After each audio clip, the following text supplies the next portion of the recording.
This episode of the Esoteric Order of Roleplayers is brought to you by the generosity of our backers on Patreon. Follow us on Facebook, Twitter, and Instagram. And visit our Patreon page at patreon.com/esotericrp to find out how you can become a backer too.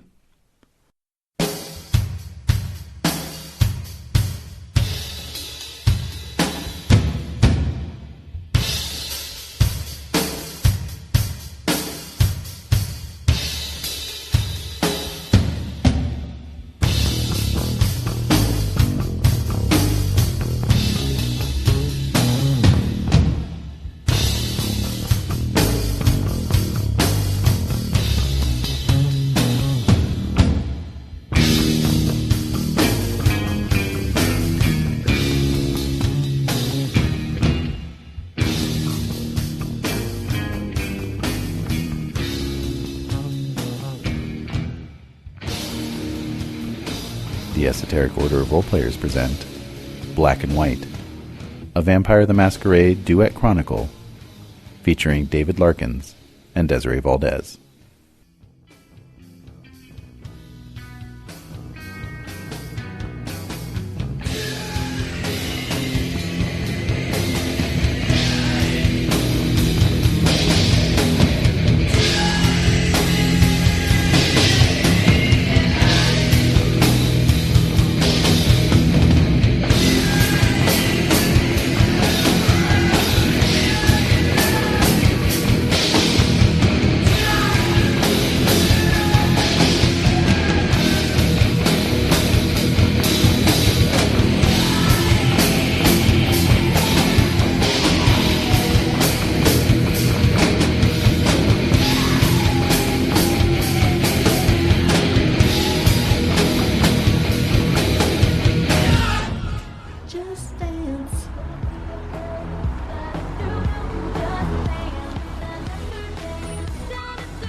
It's Brittany, bitch. And I am back. Yes. We're back. Yes, we are. I'm not even gone that long. You barely missed us. Yeah, that's true. It just gave you time to catch up. That's right. On the wonder. Apparently people are catching up. The wonderment. I mean, I don't know why they don't just immediately listen as soon as it drops, but... It's disappointing, y'all. Mm-hmm. No, it's whatever, man. Yeah, I don't care. We are doing this. These things are being put out for perpetuity. For our own pleasure. As long as Web 2.0 is out there. Yeah. Before the next great crash. Oh, good. You know? Yeah, bring it on, man. It'll be out there. Dude, I want to start doing go back to basics, do like shadow puppets on the cave wall. I'm looking forward to that. Say back to basics and play Shadowrun. Yeah, I would never say that. Yeah, I know. That's why. Because fuck Shadowrun. Oh. There, I said it. I don't... I don't. Shots fired. I really don't like it. Yeah, you all know I don't like it. However, we have played with an idea. We are seriously contemplating. There's a new edition of Cyberpunk that's due out at Gen Con this year. Mm-hmm. We might do some cyberpunky duet. Yeah. That would be fun. That would be That would be cool. We'll see. Anyway. We'll see if it's any good, first of all. That's the main thing.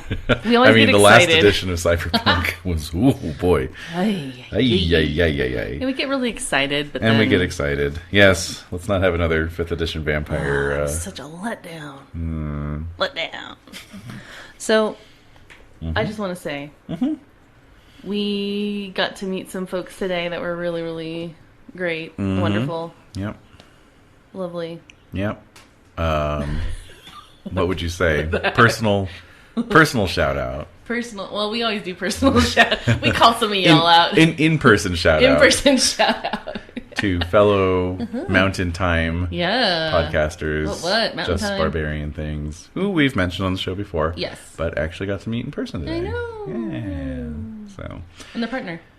Well, that's them, Just Barbarian Things. Oh, they're combined? Rainy and Santiago. So I didn't know they were a combined Twitter thing. Well, no, but that's the name of their podcast. So. Oh, yes, Just Barbarian Things. Yes. Check them out. They do duets. They do duets. They actually do D&D.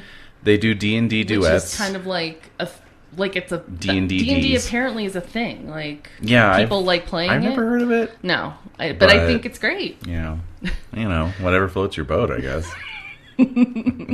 But no, they're great. Yeah. So, they're lovely in person. I don't know if we'll ever do a crossover ep with them. Dude, but we might. We so have to, but not D&D. Okay. We could do. Fair enough. We should do a Pendragon thing with them. Pendragon would be good. That'd be fun. Yeah. It'd be a good intro, like or a vampire. Dude, I'll play. I will throw down if Aaron's still alive. I will do. We could do one of those limited edition things like we did with my friend John. Yes, exactly. So it could be one special edition. Issue. Yeah. Mm-hmm. Special issue of the Aaron Evans Nightlife sagas. Yeah. Well, from Aaron's perspective, but Nightlife. Mm-hmm. Or Amy, Mm-hmm. I can hunt them down. see what happens. Mm-hmm. I don't know. I think it'd be fun to play with them. So they're great. So charming, delightful. Mm-hmm. They were a dream. What a treat. What a treat to meet them. So yes, very rare. It's very rare to meet people that you get along with. And you're like, yeah, this is cool. Yeah, this is really nice. That's true. It's a challenge. As you get older, you learn to... You will learn that. Yeah. It's harder to oh. Anyway. If y'all aren't repping for... What? No. Why can't I? Because I got some other stuff here. I can save that for the end then, because it's the best part. Sure. Save it for the end. Okay. So anyway, thanks again for Just Barbarian Things. Rainy Santiago, it was wonderful to meet you too. Yes. So I want to talk a little bit about pile drivers.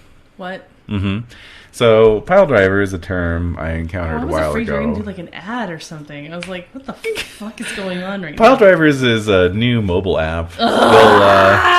They'll send someone out to your house to beat you up. So... Squarespace. Go to piledrivers.com and enter the promo code EOR. For your first beating is 20% off. Dude, and I'll give it to you. Oh, you're working for Pile Drivers? I am, as it turns out. Oh, okay. That's why I got a little excited. No, this is horrible. But where are you talking about? I'm not just endorsing Pile Drivers. I'm also a customer. I also administer them. So what? Okay. Why are you talking about this? What are pile drivers? You might ask. That's what I would see if I was in on it. Yeah. Okay, so what are you? I know I am surprising you with this. So why are you talking about this? Well, it's a term I encountered a while ago, and I haven't seen it. I haven't seen it used often, but I like it. I like it. It's a good term, and it's a term for when you're playing an RPG and or a board game, really. I suppose anything with a rule system, where you play rules a certain way, and it's like a house rule, except it's unintentional. You know what I mean? So like it can be because of an omission, or it can be because of a misunderstanding of the rule or whatever, but it kind of affects how the game plays, but it's not necessarily a bad thing. Does that make sense? Yeah. Okay. So that's kind of how we've played Vampire in these duet games, right? Very seat of your pants sort of thing. Why are you looking at me so skeptically? I'm just really nervous where this is going. You don't have to be nervous. So it's too late. Okay. I am nervous. Oh my god, you're going for it. The fan is out. So, anyway, I just wanted to mention a few pile drivers we've had of late, and talk about them with you. See, I feel like this feels like a performance review. This is feeling like we're doing it wrong. No. I just want to review them with you. We probably are doing it wrong. Oh, we're absolutely doing it wrong. But I just wanted to review them with you and see what you thought in terms of like, is this a problem? Is this something we want to keep doing? Do we want to turn this pile driver into an official house rule, for example? Okay. Or go back to the rule that as it is originally. Correct. So we didn't do our elocution exercises clearly before we started recording. So unique New York. Oh, see? I didn't even drink any kombucha. Wow. You aren't even crunk on kombucha. Uh-uh. Okay. So, these all come to us from a longtime listener, Lost Kith. Oh, Lost Kith is calling us out. Who was very nice about it, and he said, play your game however the hell you want. Yeah. But just FYI, this is how it actually works. That's really, you know what, that's some helpful guidance. That's right. Thank you, Lost Kith. I do appreciate that. That falls under the category of constructive criticism. Yeah. Because it's kind of like, whatever you want to do, but, since you were wondering, and since you made this table ruling, this is how it actually is, and then you can consider, what do we prefer? What's better? So, in Drag Race, when the judges tell the queens to pad differently or to use a different, skirt length or blend or contour a little bit more in a certain way to really enhance their drag. Right. It's not meant to say the drag you're doing right now is wrong. It's just saying if you want to take it to this other level, you can do it this way. Exactly. And then you can decide whether you're like, I ain't changing my drag or whatever, and then you go home the next week. Wait, do you like Vanjie? I ain't changing my drag. Oh my god. Wow, that really blew my ears out. Sorry. Sorry, everyone. Okay, so what are the rules? Well, how many of these are there? There are 18. Oh, no. There are 18 things we got wrong. I believe it. In the last session alone. No, I'm kidding. No. All right, so we were wondering about damage from a staking, whether it was aggro or lethal. It's aggro. And we ruled aggro. they're lethal. Damn. So, yes. And so that means you get your full soak pool on them. So that's stamina plus fortitude. Right, no, I know my to resist staking. Now, here's the thing, though. Stamina plus what? Fortitude? Yeah, that's right. Okay, wait, let me... Oh, yeah, I have it right here. I read it in the little... Okay. Soak. Yeah. Okay, yeah.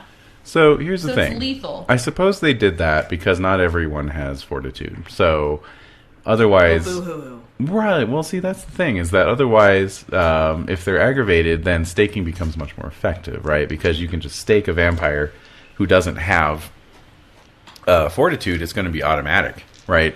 However, it's already freaking hard to stake a vampire. Very hard to stake. You need 3 or more successes with a difficulty of 9. Yeah, it's very difficult. So I'm kind of liking the aggravated part. Dude, we're doing it hardcore, man. That's very Hammer horror. You can stake somebody, stake a fool, and most of the time, stake a fool. Most of the time, as long as you can land that stake on target, yeah, it makes hunters more effective for sure. You can totally do the crossbow stake thing, Yeah, just pin it to a tree. Most vampires will go down like clowns, with the occasional one being like, and like shrugging it off because they have mass fortitude, right? I don't think that's a problem. I don't think so either. Yeah. Either. I don't know. Yeah. What do the viewers at home think? It does make it possible, though, to inflict final death with a stake. Oh, see, that's not good. Yeah. That's probably the point, is that because staking doesn't kill you, it can't kill you. It can't kill you. But in combination with things, it can definitely kill you. Well, sure. It can weaken you. You do the stake and bake. Oh, see? Yeah. So if we implement the aggro house rule, it does significantly alter the cosmology. I don't like that. Of the world. I don't like that. It's very blustery and the window's open. Do you want me to go close the window? No, it's fine. It gives it an interesting, moody atmosphere. Yeah, it's very moody today. So it's windy. Blustery and overcast. It's very...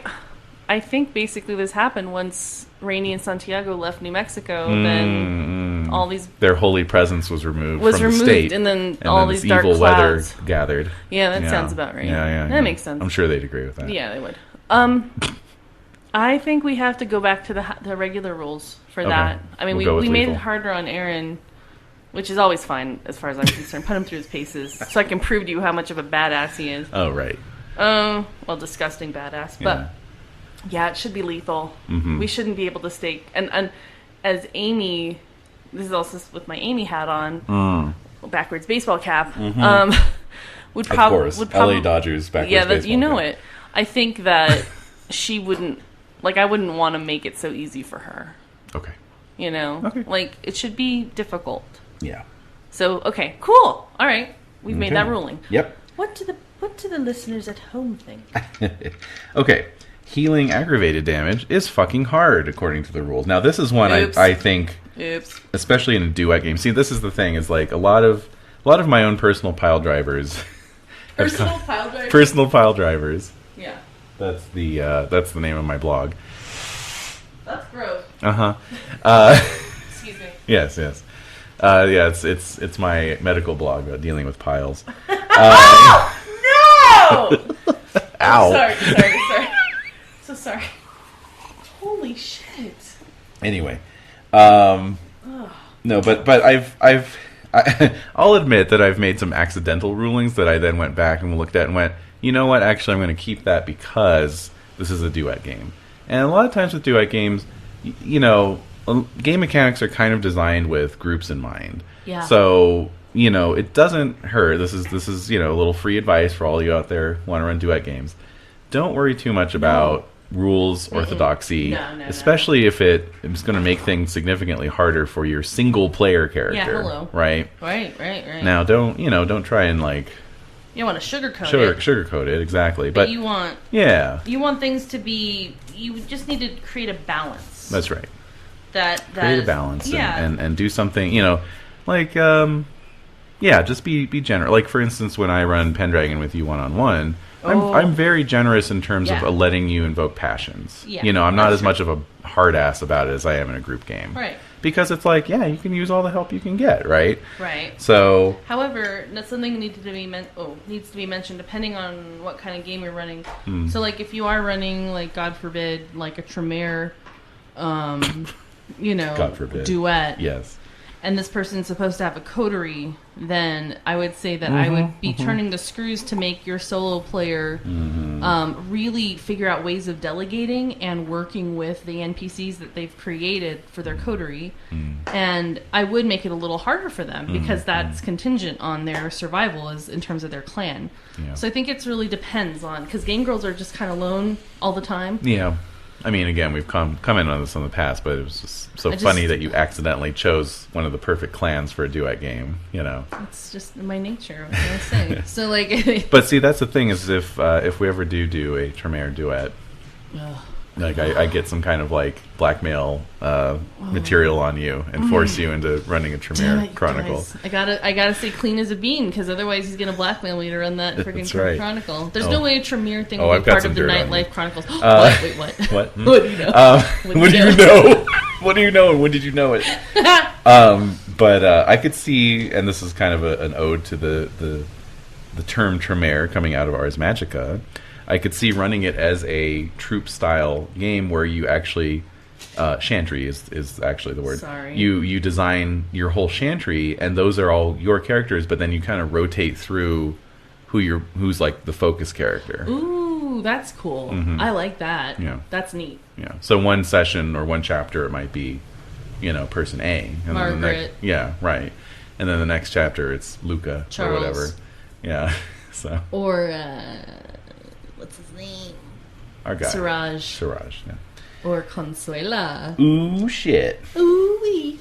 Ooh-wee. Oh, my God. Right, so... You sound like Mr. Poopy Butthole when you say this. That was what I was going for. Oh, God. Okay, and then... Do not condone that. Last note, and this is a good one. What? You all suck. Get better at acting.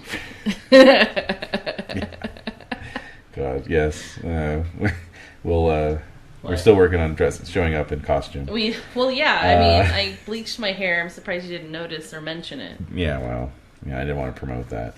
All right, so then the final note is... Because dressing up as your character is the apex of role-playing. Obvs. Right. Obvs. Yes. Anyways... It's just a way to help everybody understand your character, as opposed to just playing the character. Right. It wasn't like a stereotype of gaming that, people spent decades trying to eradicate from the mainstream media. No. only for it to be completely reinforced. Yeah.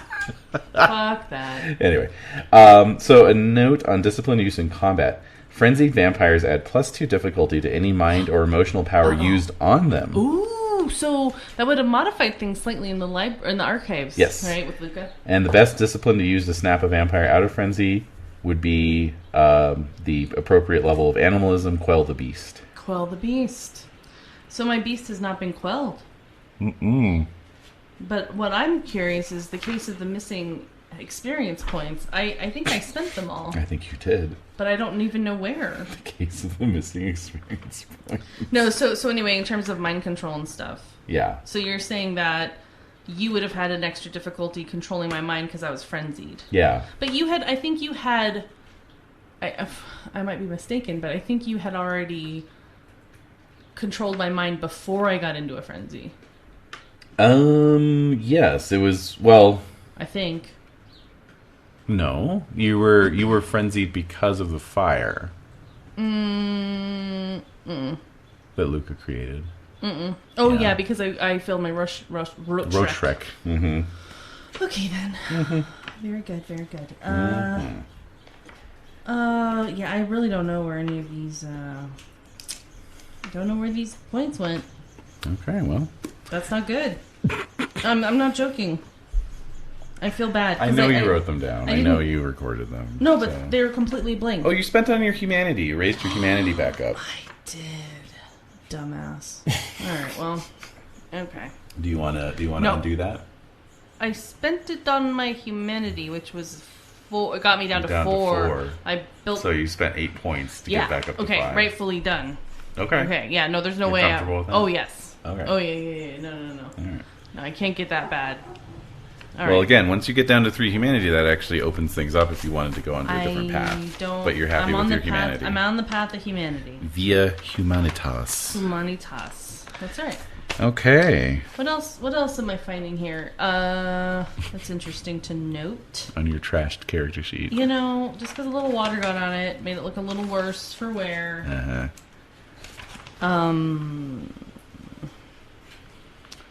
Well, I got a lot going on here.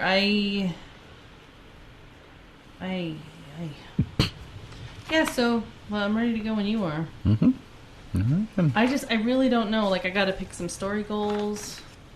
Mm-hmm. Now we're entering into the second story. Yes, so that's the other point I wanted to address. Oh, we're not doing story goals? Whoa, hey. My God, Hi. what is happening? Okay, Holy I'm gonna drop shit, that I'm down. awake. What just... Oh, my God. Okay. Now I can't even hear. Oh my God. All right. So, anyways, better. No. Oh, the music. You can't hear me. No. Okay. Well, anyway, so what I wanted to address before we really get into this, in terms of logistics. You're not double jointed. Oh. What? Because if you were, you'd be able to bend over and kiss your ass goodbye. I didn't want to address that, but also. Wow. That's definitely a mood, but... That is a. Jesus. Hashtag mood. Should I be scared? And why are we now in like a techno? All right. Well, you know, we're just doing it. We're doing this thing. This doesn't fit the mood that was like. I'm on a roller coaster already. And I know. I'm nervous. I'm trying to throw you off. I'm clearly. very nervous. I'm just gonna tell you. You should right be, actually. I've come up with some good stuff, but. Oh God damn it! I gotta get some story goals. Story goals. Kind of. So here's the thing.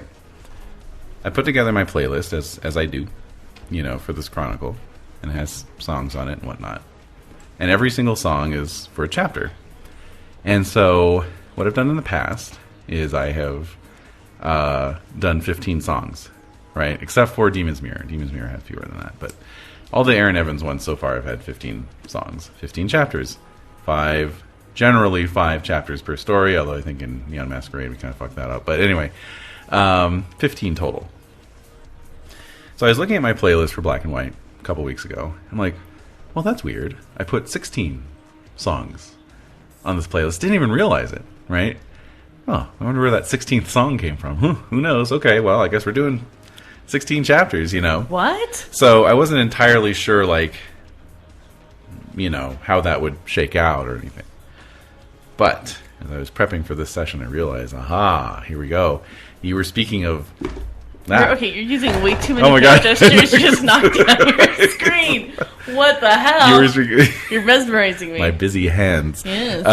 You were speaking of special issues and whatnot. This is not exactly a special issue. However, this session, it's going to be an interlude between story 1 and story 2. So we're not yet into story 2.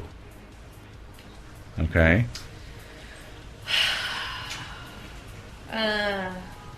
Come with me on this journey. Okay. All right. You are the storyteller. And I have the character. I can't necessarily, walk away. So, However, this is in and of itself kind of a special story, a one-off. So, I'll be giving out extra XP at the end of the chapter. I'm on board. Yeah. Okay. There we are. That's all you had to say. Okay. You had me at extra XP. You had me at hello. Hello. Again, this is Spinal Tap. Listen to the commentary. It's gold. Comedy gold. All right.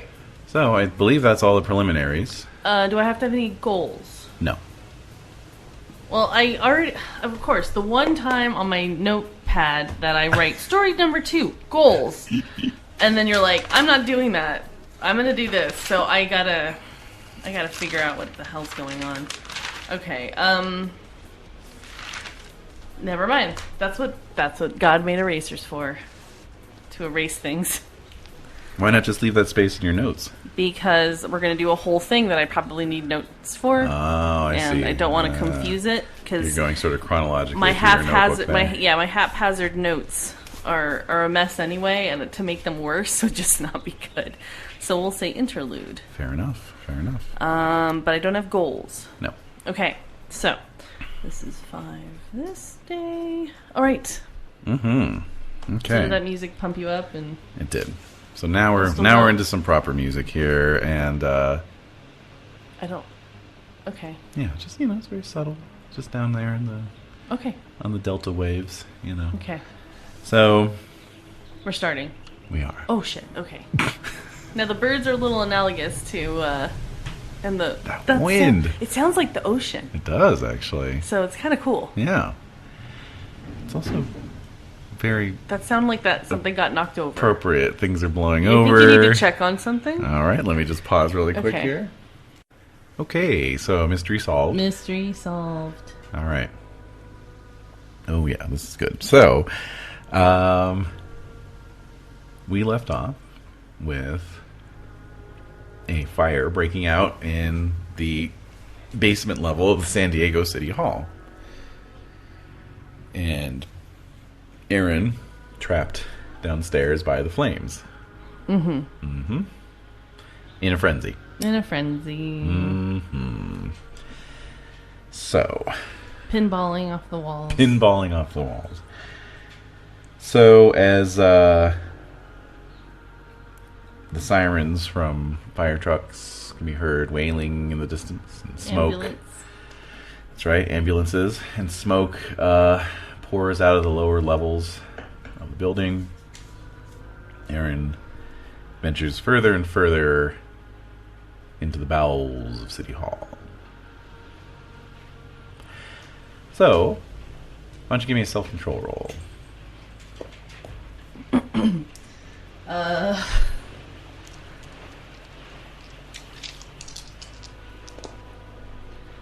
What's the difficulty? 6. I make it with 2. Excellent. 2 out of 2. Okay. 10 and a 7. So, you're unsure of how much time has passed, but you do master yourself eventually. And sort of come back into your own right mind. Find yourself down in some, nameless, anonymous, windowless room. Mm-hmm. There's just some old, somewhat beat up desks, a broken swivel chair. It's probably a storage room. A few boxes. Mm-hmm. Yeah. The fire reach there or no? You can smell the smoke, but you don't see any sign of flames. And I can breathe fine, or quote unquote breathe, or like I can move around without the air is clear. You can smell the smoke, but there's no actual smoke. Oh, okay. In this area. But it's it's such an old room that doesn't even have fire sprinklers or anything. But yeah, what do you want to do? I'm just looking around, like, how do I get out of this room? Well, there's a door. All right, I'm going to go out. Okay. So, Unless, wait. I'm gonna look around the room and see if there's anyone hiding in here. Because I know Tara was supposed to be down here too. I didn't see her when Luca was, fighting me. So she might be just waiting in here, or she might be I don't know. It's worth a shot, so I'm gonna look around the room. Okay, why don't you give me a perception plus a witness roll. Difficulty 6.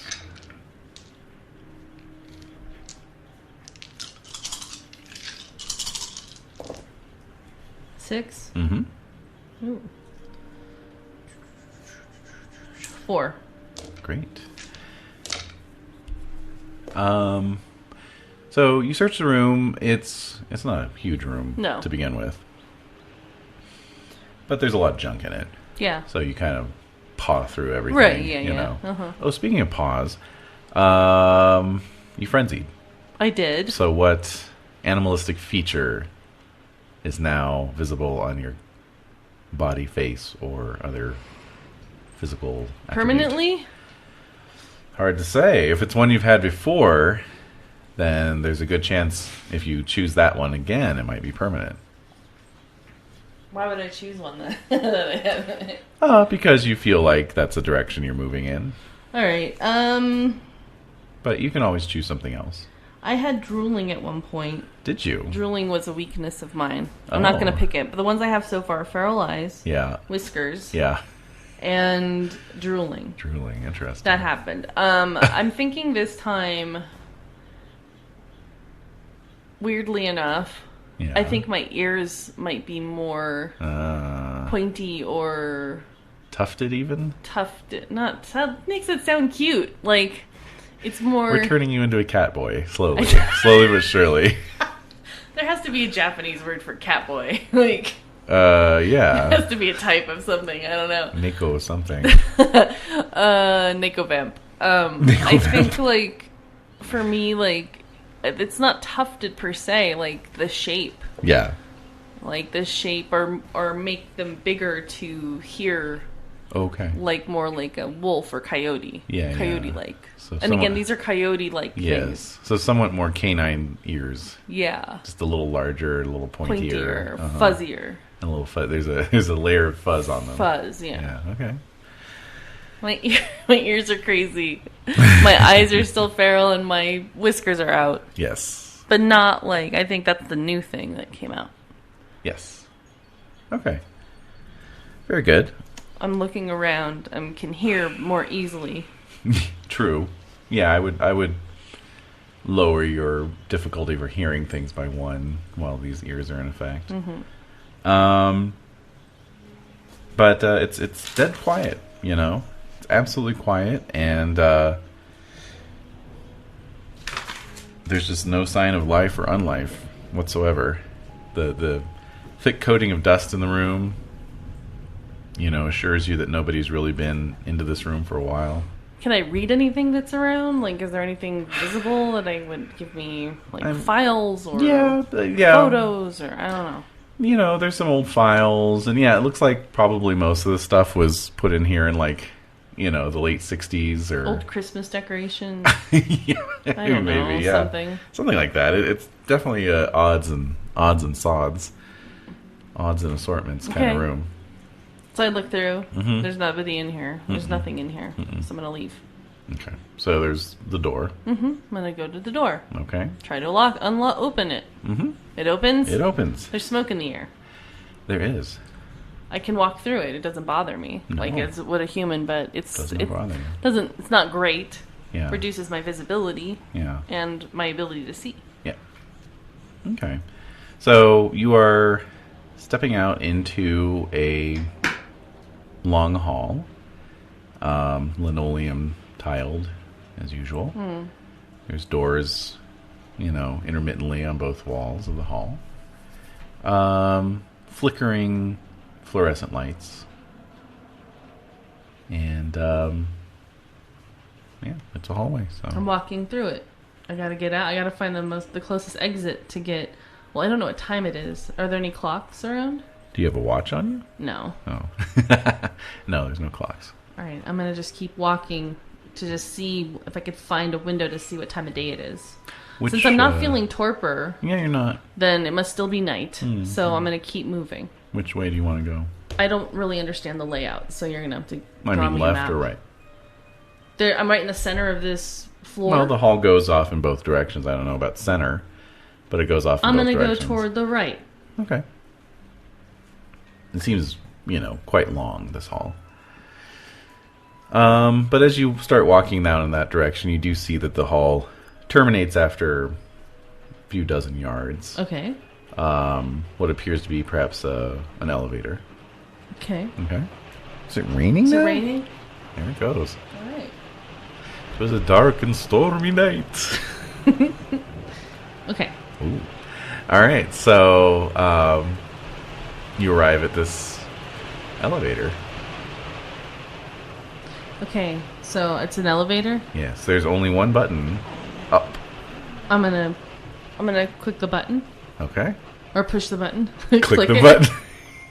Click here. I'm gonna press the button. Yes. Does it illuminate? It illuminates, and you hear the Gears. hydraulics kick in, Okay. and a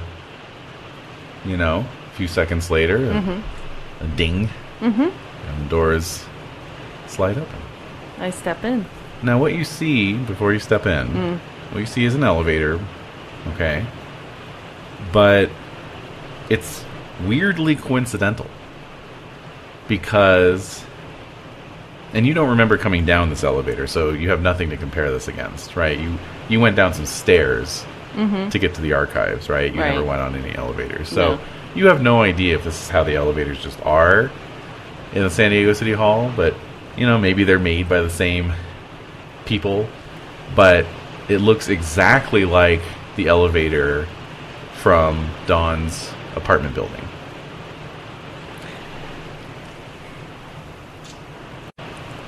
Alright, so what you're trying to do is, you're like, hey, I listened to a little chronicle called 13 Candles. I'm gonna see how spooky-ooky I can make this little, well, yeah, because chronicle obviously I summoned the storm, so, okay. So... 13 candles. Alright. It looks like Dawn's apartment. Yes, it's okay, Edie. She's looking very suspicious. It's alright, Bubs. Yeah. Keep chewing on that chew. She's like, wait a minute. I didn't sign up for this. Yeah.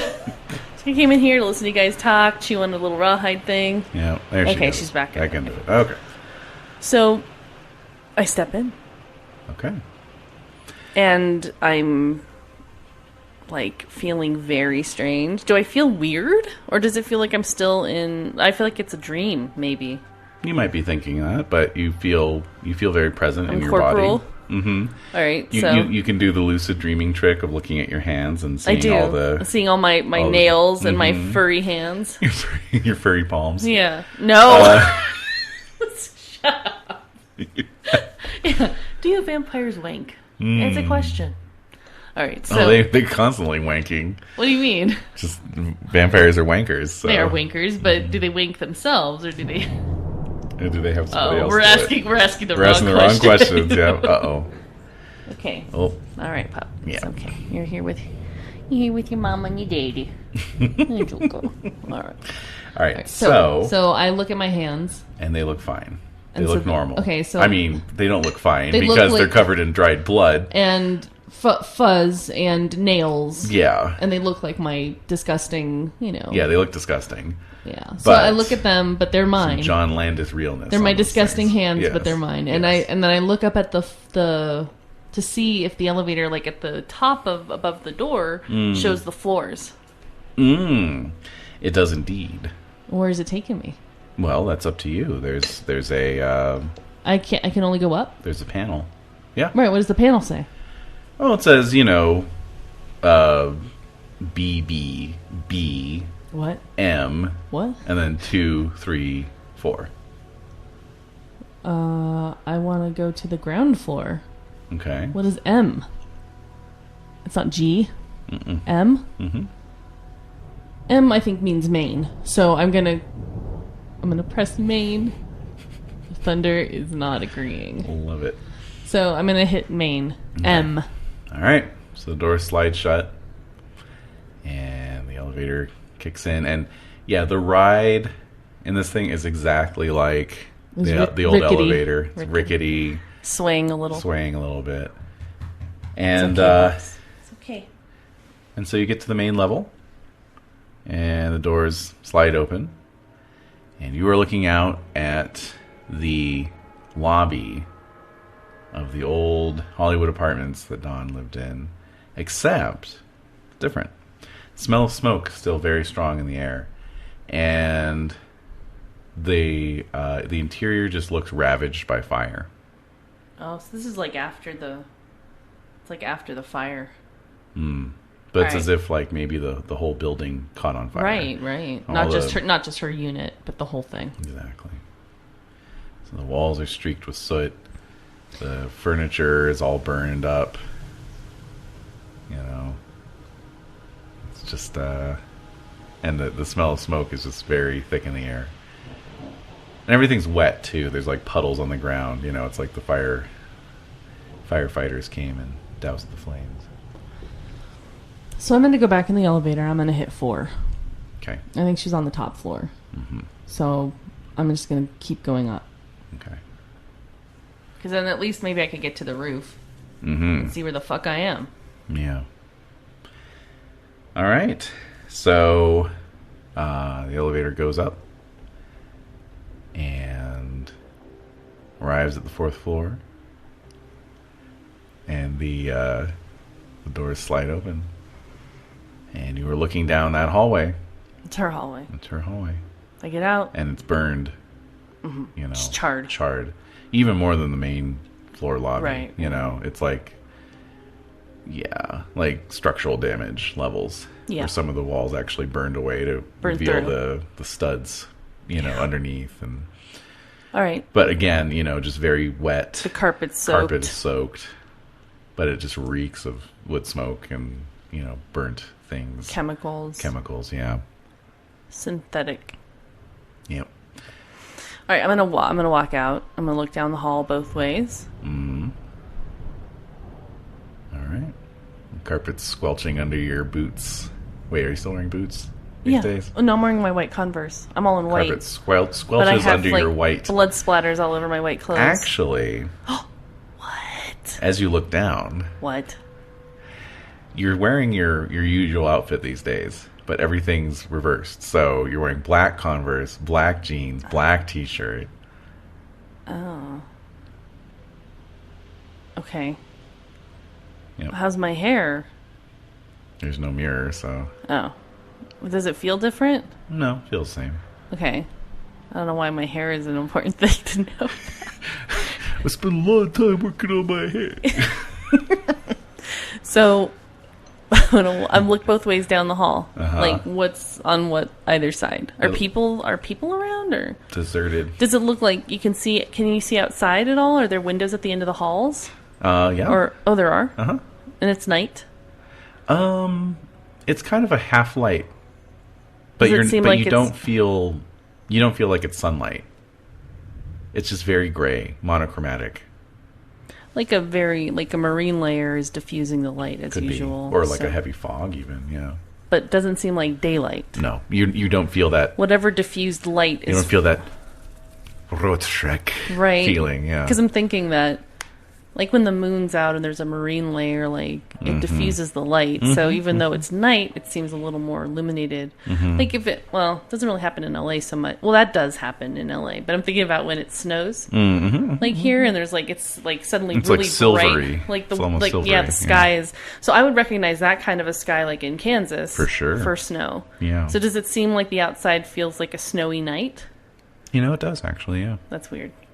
Okay. Yeah, you're sort of transported back to that sensation. A winter night. So there's nobody down the halls. I don't hear the signs of life. There's nothing. It's just soundless. Just some dripping. From the water. Steady dripping. Is there any like? Do you wish to approach? Yes. One of the windows. So, what window? One of the windows. Yeah, sure. At the end of the hall. You were Sure. curious, so Yeah. Yeah, I'll go and I'll look out the window. Okay. So you walk down. Yeah, I'm picturing this elevator Yeah. coming up sort of towards the end of one of the halls. Right. So that window's there is maybe only Because about... it's next to a door that would lead to stairs. Exactly. So it's maybe only about 10 feet from you. Yeah. Yeah. And then the hall proper kind of goes off in this other Yes. direction. Toward other units. Yeah, exactly. So you walk over to this window. That's a you look low out. roof. Like, it's a low ceiling, I mean. A low ceiling. Fairly, yeah. Mm-hmm. Relatively. Yeah. So you walk over to this window and you look out, and you actually don't see any snow. You don't see any fog or anything like that. But this light is very kind of like silvery and diffused. And you're looking out over a city that just seems to stretch off towards the horizon. In every direction you can see. There's no ocean. You see no ocean. You see a gigantic black, like obsidian black tower. What? Several miles away, probably. So, by the size that it appears, this thing must be like, hundreds of stories. What the hell? That's not normal. Yeah, and the buildings that you're seeing, the rooftops and the other buildings, like, they all look kind of bombed out or burnt out. All right, did I hollow... accidentally get on the Dreamlands Express and like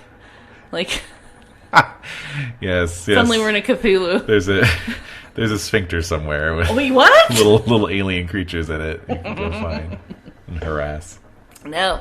All right, so I see this tall tower that's not normal. That's like not part of the LA skyline.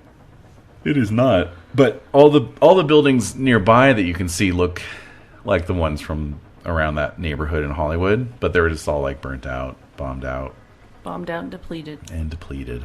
Okay, so the only lights that are on are like, very white, silvery white lights. There's no colors.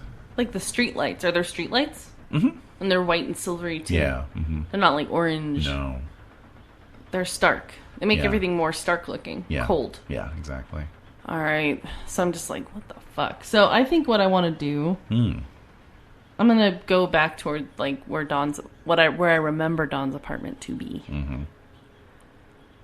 Walking. Okay. All right. So you walk along squelchingly on the sodden carpet. Uh-huh. And the walk feels longer than you remember, but it's still the straight hall, so it's not like you could have missed a turn or anything. But it does feel like you walk for a while longer than you remember. But then, in due course, you arrive at the apartment door with the appropriate unit number on it. Okay. So, yeah. All right. So I'm gonna touch the doorknob. Okay. The doorknob feels hot. I'm gonna open it. Try to. Is it locked? Let's see. Give me a give me a stamina plus fortitude roll, please. Difficulty 6.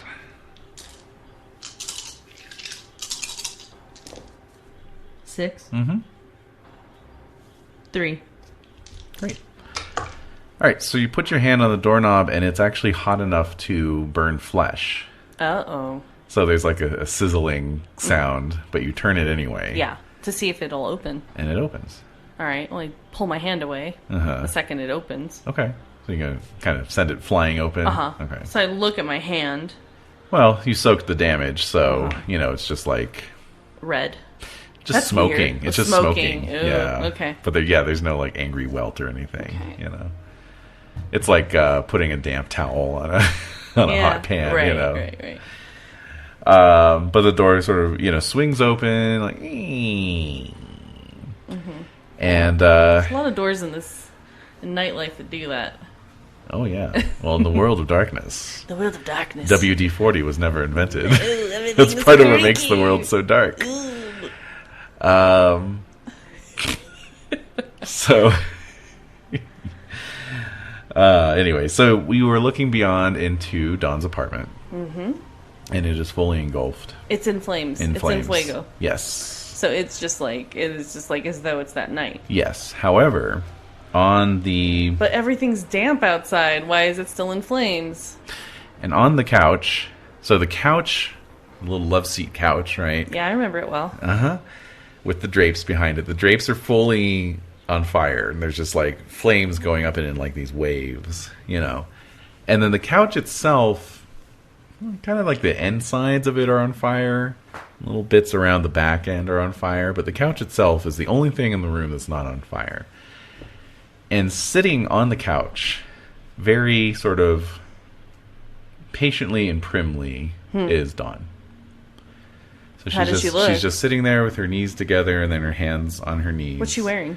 And she's wearing... What was the last thing you saw her wearing? On that night? Yeah. I think it was just that sundress. Yeah, Like you said that's what I was thinking. before. Sundress, yeah. Leggings. Yeah, uh-huh. Sweater over that, like a cardigan. Uh-huh. But she's worn different things, like... Yeah, well, that's what she's since wearing. then. So she's wearing that. Yeah. And she's not on fire. She looks fully alive.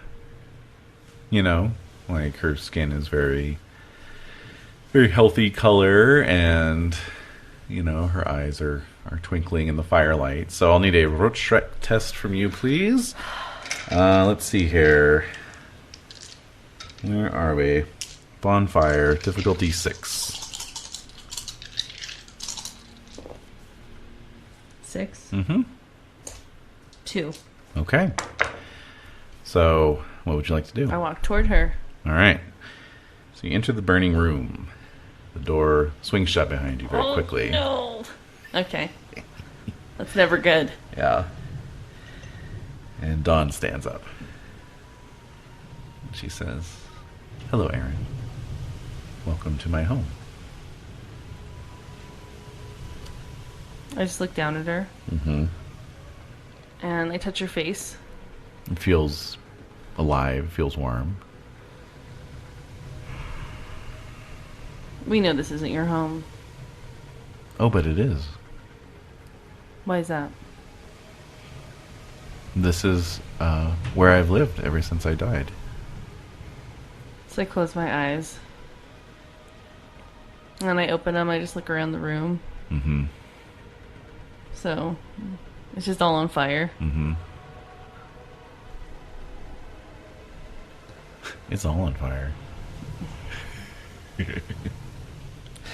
So does she like recoil from me when I touch her? Uh-uh. She does it? No. So the last conversation we had where she was just pissed at me because I got pissed at her and I was blaming her basically for all this stuff that's happened. A bit of a falling out. It was a falling out. Yes. Yeah. So I'm still holding her face. I'll hold her face in both my hands. My Okay. disgusting hands. Yeah, yeah. Oh, man. And, It's a real Beauty and the Beast moment. so I just say, like, what can I do to get you out of here? She says, "That's why you are here right now. My brow furrows. I am undergoing the final harrowing. What does that mean? I must release my passions and What? shed myself of my final fetters before I can transcend and move on to the next state of my existence, whatever that may be. And in order for that to happen, I had to bring you here." So my eyes fill with blood tears. And I let her face go. Mm-hmm. And I'm just looking around, like, feeling uneasy. Right? Mm-hmm. Because, like, what does that even mean? Like, does that mean she has to kill me? Does that mean, like, I have to die? She has to release me? So all these thoughts are flowing through my mind Mm-hmm. as I'm looking around this room. Mm-hmm. And I look back at her. Mm-hmm. And, like, probably a blood tear falls down my cheek. Okay. Rolls down my cheek. So when you look back at her, Oh. she doesn't look alive anymore. Oh, shit. She looks how she looked right after you finish draining her. So she's completely pale, fish belly white. Yeah. And there's 2 fang marks in her neck. Oh, God, no. All right. Yeah. And her dress is riddled with shotgun pellet holes. It's probably full hole. And so, really, I mean, it's torn up. And her abdomen's just all fucked up. And then blood soaked. Her intestines are probably falling out. Like, yeah, actually, as she's standing there, like, some bit of intestine just kind of quietly falls from under the dress and just hits the floor. Gross. Splat. So I step back a little from her. Yeah. What does that mean? She says, Aaron, you killed me. I shake my head. Like, I don't believe it. I don't believe it. I don't believe her. I refuse to believe that. I'm like, that's not true. Yeah. I didn't kill you. So I say that. Uh-huh. Like, I didn't kill you. I was trying to save you. It doesn't matter what your intention was. You killed me. So there's a little Paco part of my sociopathic nature that comes back.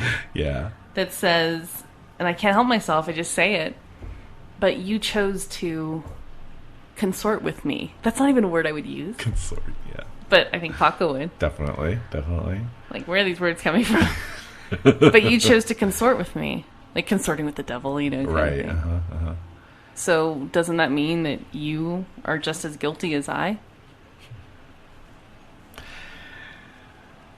So she looks at you very sadly. Oh. And she says, is it so much to ask, Aaron?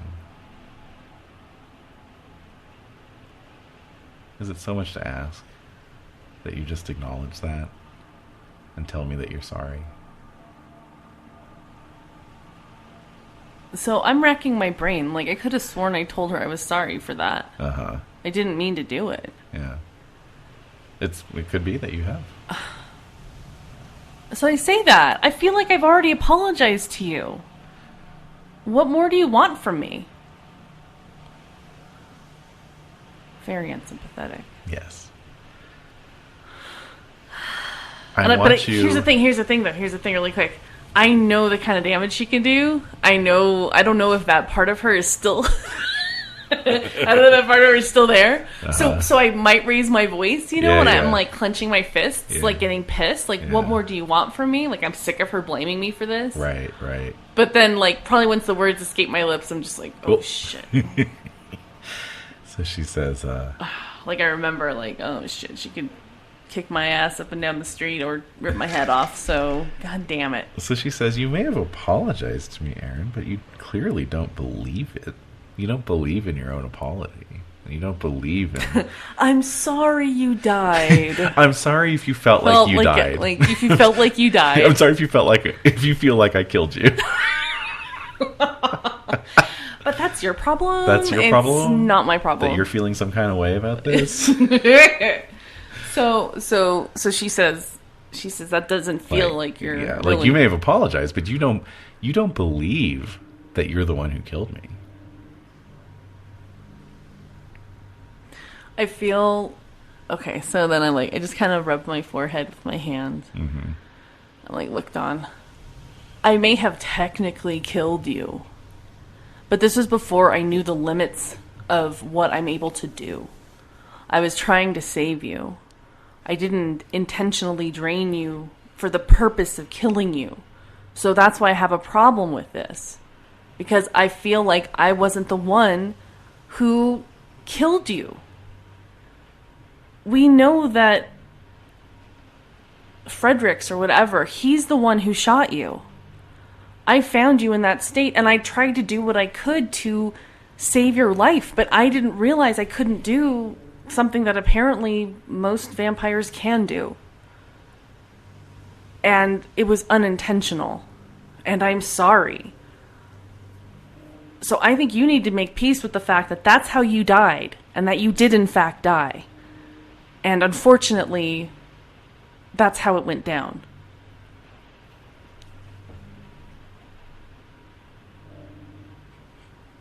So she looks at you very sadly.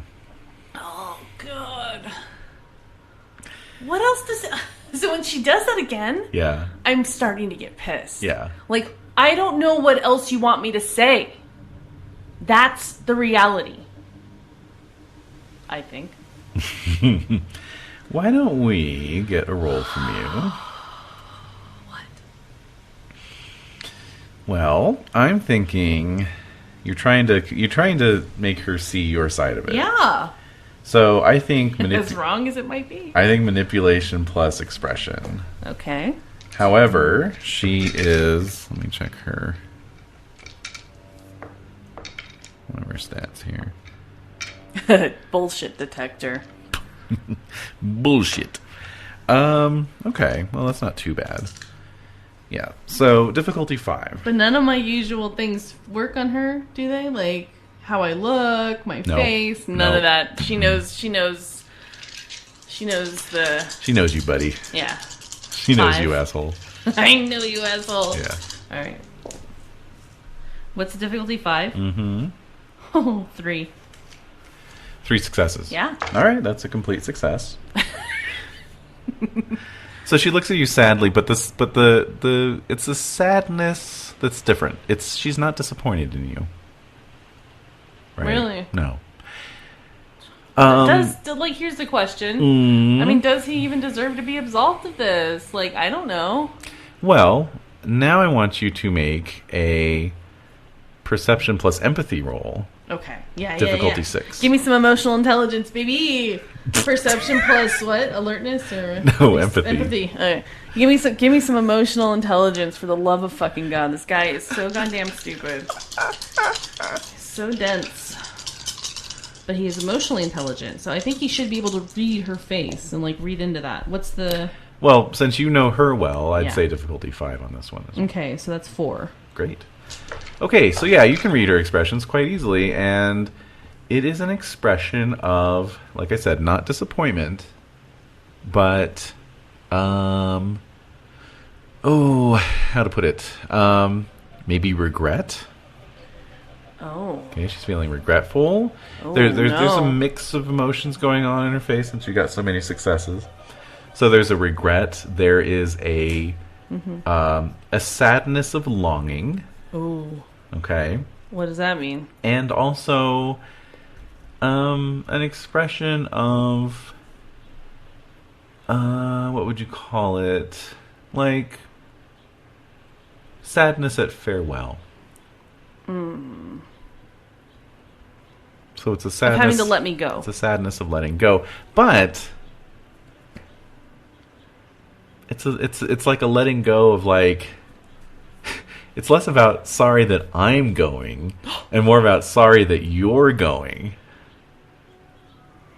No, I'm not. I'm not going anywhere. So with that, Oh, no. So when I see that, then I'm like, what the fuck? and as soon as you think that, Oh, no. you're up on the roof again Oh, no. of this apartment building. Oh, God. All right. And you know, the landscape is exactly as seen from the window. Just There's that a obsidian strange... tower off in the distance, and the burned out Hollywood all around you. And you can feel, you know, this kind of like cold, bone-chilling air. It's very cold up here on the roof. And you seem to be all alone. I'm looking around. So there's a little stairwell that comes up onto the roof. Mm-hmm. As you look over at it, the door swings open. Mm-hmm. Yeah. You're bracing yourself. Yeah. All right. So out of the door steps Dawn, but looking like how she looked when she was in her corporeal body when she was brought back Oh, so by Shlomo. So pale.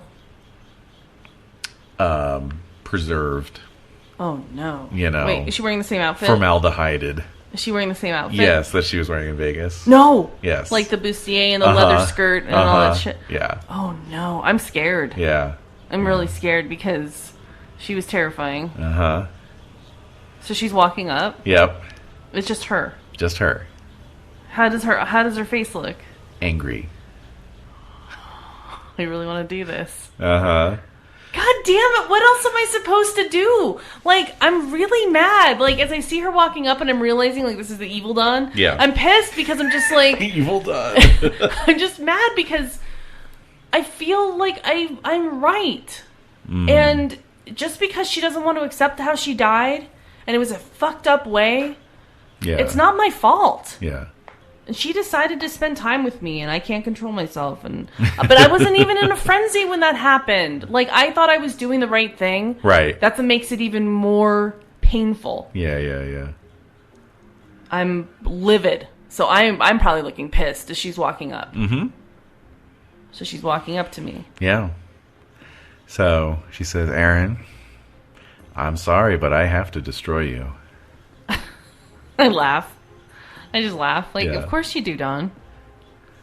You couldn't just fuck me instead. Wouldn't that be a way to release your passions? And she says, doesn't work like that. Sorry. That's too bad. It's the price of being a fetter.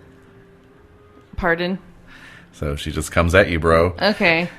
I'm like, wait, what? With the what now? All right, let's do this. Okie dokie. So... That's not fair. Just because she decided to attach herself to me doesn't... She decided. I don't think she decided that. Why not? I don't think that was her decision to make. Why not? Well, that's, when we play Wraith, you can I don't think I can explore it some more. I don't think so. I know. Well, for one thing, it kind of has to be a group game, Yeah, really. exactly. So. Anyways, who knows? Some people might say that about Vampire, and here we are. Yeah. Well, Renee would be into it. We know that much. Yeah, that's true. All right, so she comes at me, bro. But She comes at you, bro. What is she doing? Well, let's get some initiative going here. Okay. We're into it. We're doing this thing. Okay, let me do it. I'll roll it up. I'm rolling it up right now. I will prove it. Me too. Roll Shit. it up. 10. Shit. 10. I got an 11. Oh no! God damn it! That Oh, hurts. I'm That remembering. So I'm having a flashback of just what? Did you include your celerity? That's a no. So, what So would it be? wait, I mean that's silly. So it's discipline, so it would be celerity Dex plus wits plus celerity. Yeah. So no, let me give myself 2 more dice. What? No. You just add your celerity dots. So 2. So it'd be 12. It would be 12. Okay. Well, she has 3 dots in celerity, so that makes hers a 14. No! Why did you do that? Just for future reference. I put dex plus celery plus wits. Dex plus celery. Alright. So, it's crunchy. Yes. So Time to get your crunch on. okay, so as she's coming toward me, I'm having a well, Edie's not happy. No, she's sulking. She doesn't like thunder. No. But What it's dog stopped does? now. Yeah. She's like, but it ruined my enjoyment of this chew, so. I was just sitting there pitifully next to her. Yeah. Wait, I'm going to try to tempt her a little bit. Okay, hold on. Dog has been tempted. All right. Dog is, Dog is pacified. All right. Okay. So, celery, yes. So, anyway. So as she's coming toward me, I'm having a flashback of her sticking her freaking hand in my belly practically and like squeezing my goddamn organs. Yeah. The shriveled little prunes of my liver and stomach and I'm just like, that was so painful. Yeah. And I'm pissed. Like I thought I got rid of her. Yeah. Like I thought I got rid of it. But suddenly it's back, which seems suspicious to me. This is weird. Why is that suspicious to you? I thought that had kind of eliminated that evil part of her to go back or to at least combine her spirit into one and she would never be corporeal again. Mm-hmm. But now suddenly she is. Mm-hmm. Okay. You're like, I don't care. All right, here she goes. Let's start building that dice pool. We better be very careful about this. We will be if very my character careful. dies during the interlude, I'm going to be pissed. Yeah, that'd be embarrassing. That'd What a way be- to go. All right, so Are you going to roll dice? Or are you rolling dice? What the I'm hell's making going my on? dice pool right now. Oh, I'm sorry. Yes, there's so many dice you have to roll. My God. God. It's so hard for you. Let me just make sure I'm not missing anything else here. Okay. Celery. Okay. Show me celery, man. All right. Want one of oyster smiling? Okay, well, there's a 1 in there. Good. Great. All right, so I got 3 successes on that. What is she doing that bad to me? Boy. She's okay. So she's coming at you. Great. She has these crazy talons, and she's just ripping into you. Ripping into my chest, my legs, my face. Well, we'll find out here. It'll depend on how much damage I roll. My ass. Like, what is she tearing? She's gonna tear you a new one. She's gonna tear my ass. She's gonna tear you a new one. So many choices. Picturing you're looking at Aaron like a cut of beef, and you're like, I want to go for the flank steak. Yeah, like total like cartoon style. There's like Aaron, and then it sort of crossfades into a flank of beef. This is 100% USDA on the side. You know it, baby. That is true. He would be USDA approved beef for sure. Yeah. All right, so yeah, no, she's just coming at you with her talons. You know, she's like it's just this. It's just across my chest. Yeah, exactly. I mean, Right. it's just like this furious attack. She's just Her eyes are like it's rage. You know, it's rage, pure rage. That's what I'm saying. Just bone me, bonobo style, and we'll get over this, and she can go to the other side. Bone me bonobo style. I don't think that's really going to cut it. So, anyways, okay, we've got that. We have got that. We have got that. Okay. I'm scared. All right.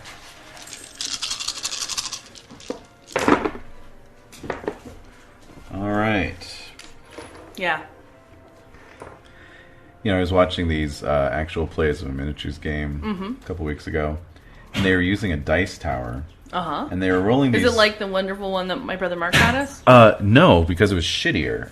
It was. Well, this one isn't shitty. Well, it was shittier than that one or most dice towers, to be honest. Yeah. It was very tiny. It was this tiny little coffee can. It was like an MDF, construction, with like laser etching on it that looked just really cheap and that sounds really bad. Yeah, it was like designed to be folded down into like pocket size. So it was just this like wee little dice tower with like this thin little hatch at the top to pour the dice into, right?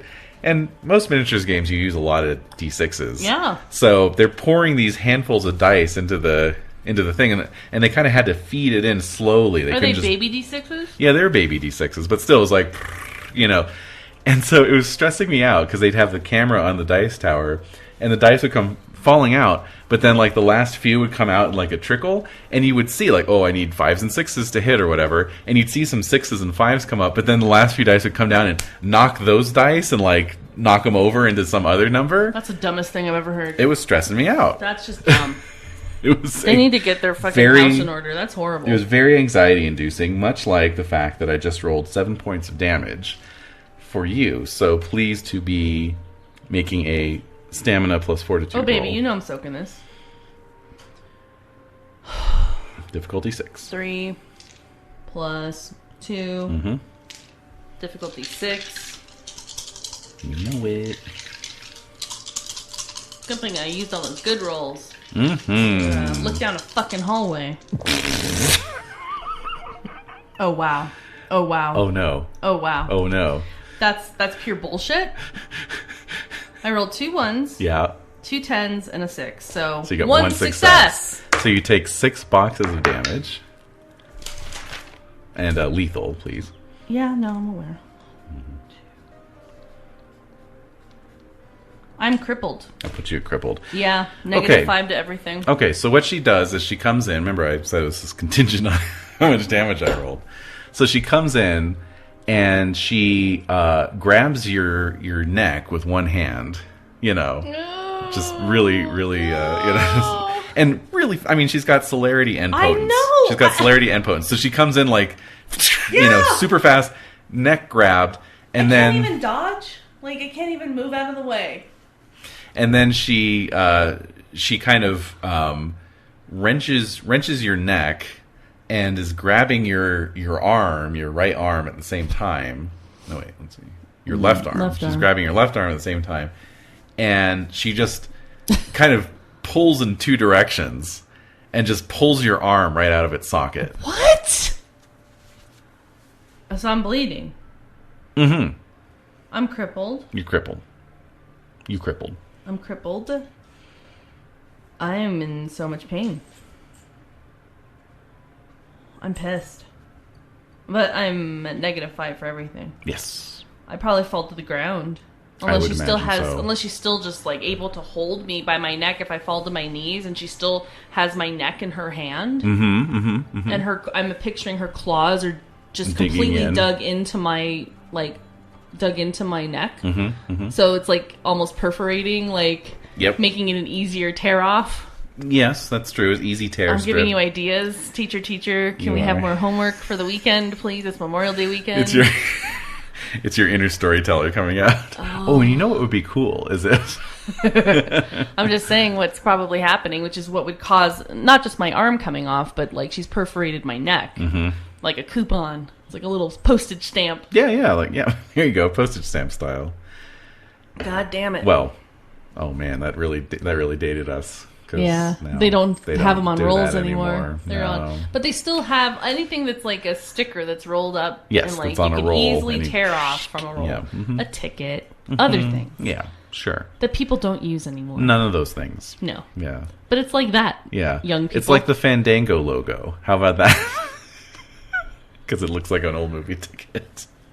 Anyway, go on. How are you, fellow kids? I know. How are you doing, fellow kids? Okay, so I think I'm on my knees. Okay. Yeah. But she's holding my neck. Like, I'm almost wanting to lurch all the way forward onto my chest. Yeah, what do you want to do? I'm saying what's happened. Yeah. Like, so she's ripped my arm off. Like, but how are you feeling in this moment? You ripped your arm off. How are you feeling in this moment? I said I was in tremendous pain, excruciating pain. No. But I mean, what do you want from me? What it sounds like you're saying sounds a little bit like you're giving up. I know it does. I'm creating suspense. I love it. Go on. Let me go on. Go on. So I fall to my knees. It's almost like I could fall completely forward onto my chest, but she's holding my neck still. Her talons are digging into my neck, and my arm is God only knows where. My other arm is just useless at my side. That's my right arm, right? So she's like she's holding me up. That's even more painful. Yeah. Like my windpipe's getting crushed. Right. Is she saying anything? Her face is a mask of fury. She's staring down at you. Is she on my left side or my right side? Because she pulled off an arm. She pulled my left arm off, right? So she's on my left side. Because she's in front of you. She's like looming over you. But she's holding my neck still. So she's tilted your head up from holding your neck. I'm trying to visualize this. Okay. You are on your knees. I feel like she'd be on one of my sides. She couldn't be directly in front of me. Sure, she could. She's standing in front of you with her arm down, holding your neck. What arm? Let's see. Actually, it would be her left arm. Her left arm is holding your neck. Holding my neck. Her right arm is holding your left arm by the wrist. Where you hitting yourself? Where you hitting yourself? You don't know where she's thinking about sticking that arm. What? No, I'm kidding. Oh my God, that's gross. All right, so Jesus. All right, never mind. I was going to say something I'm not going to say. Okay. Anyway, Yeah. Well. All right, leaving that there. Mm-hmm. Same. So she's looking down at me. I'm okay. So she has my face craned up, correct? Yes, that's right. Damn it! I'm completely at her whim. You are. Let me think. Because I can't use my mouth. Because she's holding my head up. I only have one arm, and one of them's super weak. Give me a wits plus a cult roll. Wait, what? No, wait, no. How are you? What? A cult? Yeah. Wait. Yes, I've won an occult. Good. Can I use my necromancy discipline? No. Can I use my... Oh, good. Okay. That's it? What's the difficulty? 6. 6. Wow. Okay, one success. I have a glimmer. Out of the mists of God knows what dimension. No. Mm-hmm. A shambler comes and eats her with my arm. It's not how a cult works. Oh, boo. Divine intervention. Come on, Paco. Well, I didn't diablerize you for nothing. see, there you go. That's the thing. Is that as you were kneeling there on this... It's like a sacrifice. Yeah. As you were kneeling there on this rooftop, looking up at this person, leering down at you with a mask of fury on their face. I barely recognize. Yeah. Your POV changes. Everything changes because... Well, not your POV, but your surroundings, your environment changes. Suddenly change. Yes. Probably hallucinating. You're still on your knees, and you're still on the roof, but you are on top of a rather large step pyramid.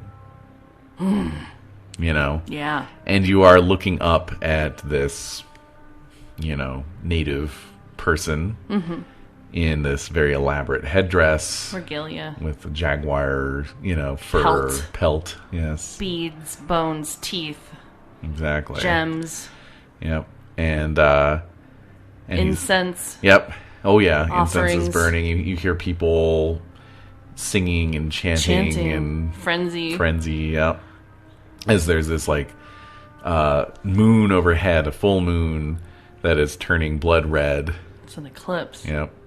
And he's raising this obsidian knife, And then, quite suddenly, you snap back into your, quote-unquote actual... Right. Quote reality. Quote reality. Unquote. And you feel like you're having this dissociative moment. You're having a highly dissociative moment. You feel like you're suddenly in both realities simultaneously. And you can feel this other reality. You can feel like... Did the priest look like Paco? Yes. So he's getting a taste of what it felt like to be one of his victims.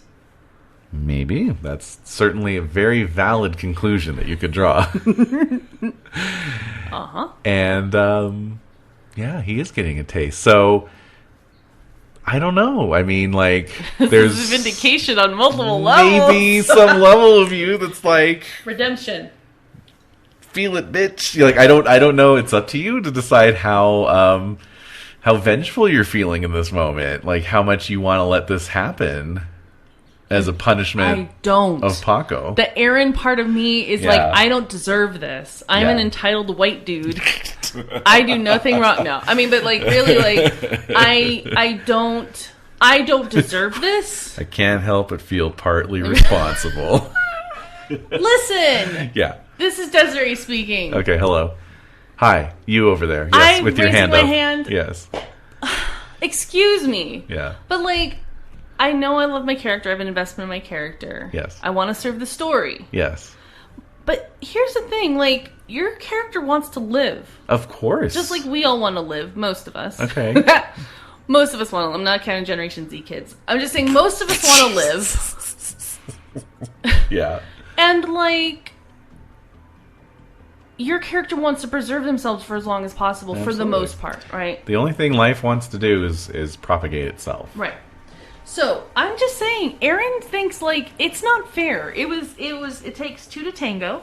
Mm-hmm. Just like he was complicit in Karen's death in some ways. Mm-hmm. He was complicit in his own, going to Karen and being with her still, and it takes two to tango.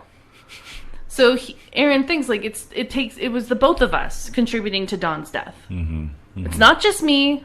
It's her too. She was making decisions. Sure. And it's not fair. And so for him, it's unacceptable. Mm-hmm. I'm not going to go down like this. The Paco flashes, those are something that his spirit is probably contending with. Holy shit. This is horrible. Mm-hmm. I've never been on the receiving end of this shit. So he's freaking out. So he can't help me. Yeah. So Aaron has to call on his own reserves, my own reserves, to get out of this somehow. This is the worst he's possibly been in. Okay, what? That's all I wanted to say. Aaron thinks he's right. Of course he does. Now give me a perception plus occult roll, please. God damn it.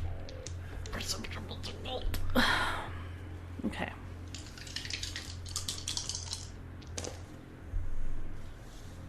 Perception plus occult. What was it? 6. 1. Yeah. A shadow of doubt crosses your mind. This is all happening like in an instant, you know? Yeah. You get this vision, Right. Mm-hmm. but also this shadow of a doubt that, like, none of this is real. None of this is actually happening. Right. Whatever happens here isn't going to have any effect on the real... I didn't actually have my arm ripped off. Right, exactly. Yeah. Because Aaron has been in these weird multiple worlds, so this is like being in the shadow realm or whatever. Mm-hmm. So if that's the case... Like, I think he knows that. Mm-hmm. Like, he does know that, mm-hmm. you know? Mm-hmm. So it's just like... What do I do? Mm-hmm. What if I... Like, again, if you die in a dream, do you really die? die? You know, That's the question. So you're only getting the 1 successes, so I can't give you more information. Like, there would be more... If you'd gotten 5 successes, you would have gotten, like, a really clear vision of, here's where I am, here are the consequences of this possible course of action versus I can't this let one. her kill me. I can't let her kill me. I feel like that I can't let her do that. Okay. She's trying to release me, but is this, again, going back to the temple, is this ceremonial? Mm-hmm. Is this a ceremonial letting go? Mm-hmm. Because she's no longer part of the physical realm. Mm-hmm. So if she does this, but I feel like I'm still, like, why? How am I transgressing these worlds? Mm-hmm. I'm still have my body. This arm removed, that's painful. Like, oh, it feels very real. It's very real. That's the real. thing. So then it's just it like... felt like she ripped your arm out of its socket. Right. So, like, is this symbolic? That's why you have -5 to your dice pools right now. Exactly. Yeah. Uh-oh. Uh-huh. Oh, yeah, that whole thing. Well, I wouldn't have succeeded in anything. No. Physical actions. Yeah, I haven't taken any yet. No, you haven't. No, but I had that in mind. Don't worry. Okay. I was worried. I was like, oh, great. Yeah, no. Okay, so...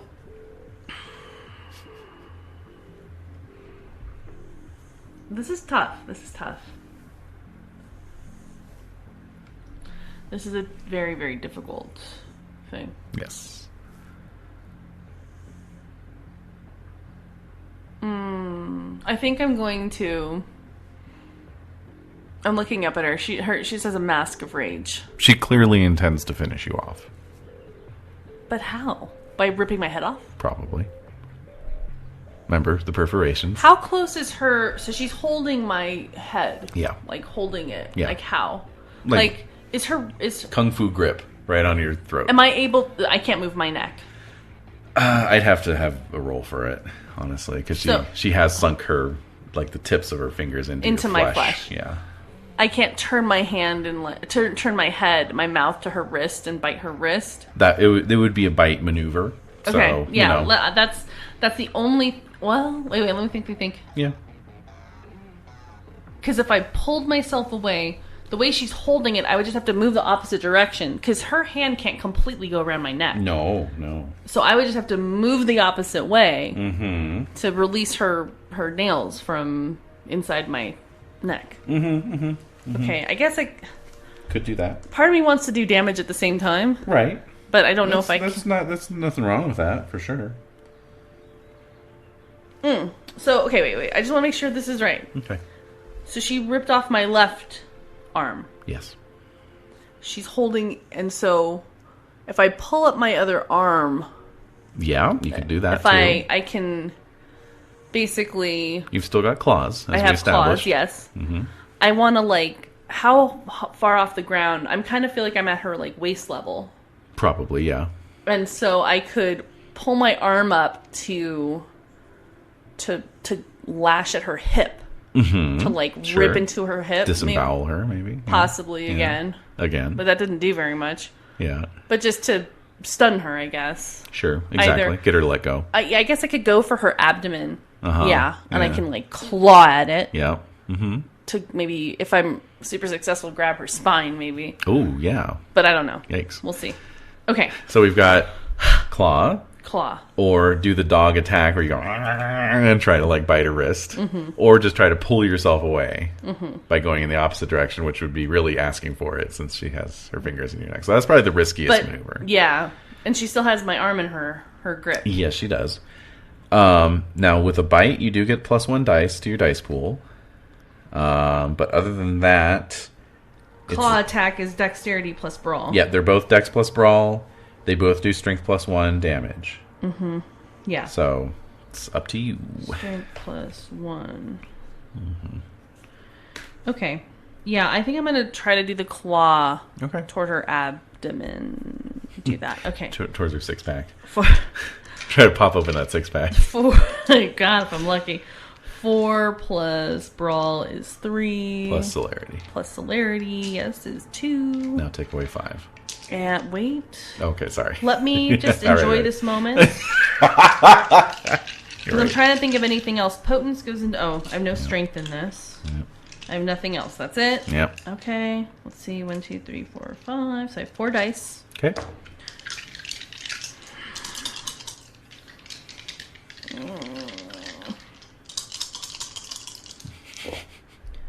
Oh, wow. That's a botch. Ooh. That's a botch. I botched it. Oh. Are you really going to kill my character? Okay, so... let me just make Fucking Christ. rolls here. Wow, what a time to botch. Yeah, I'm aware. All right. God damn it. Okay.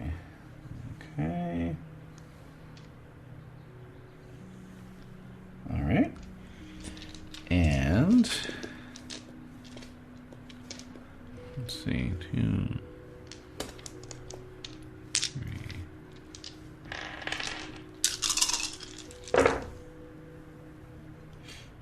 Okay.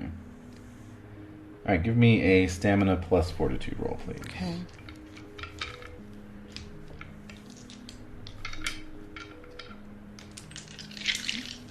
What? Difficulty 6. That's exactly what I fucking needed. 5. You got 5 successes. Yes. Wow. Okay. That's what I needed. But Well done. Don't get it. Okay. So you feebly lash out at her, and she just simply squeezes your neck. And her fingers go all the way and, like up to the second knuckle, as blood is like pouring out, and you can feel that she's trying to pull your head off, but you're just like, not today, so what she's actually doing is lifting you back up, right? You just kind of go with that. Okay. So she's still got her fingers in your throat. Stagger to my feet. Yeah. So, your move. What's she saying to me? Is she doing She's not doing anything. She's not saying anything. She's just trying to kill you. And I can't reason with her. Doesn't seem like it. No. So, I'm taller than her. Mm-hmm. So I'm back on my feet. Yep.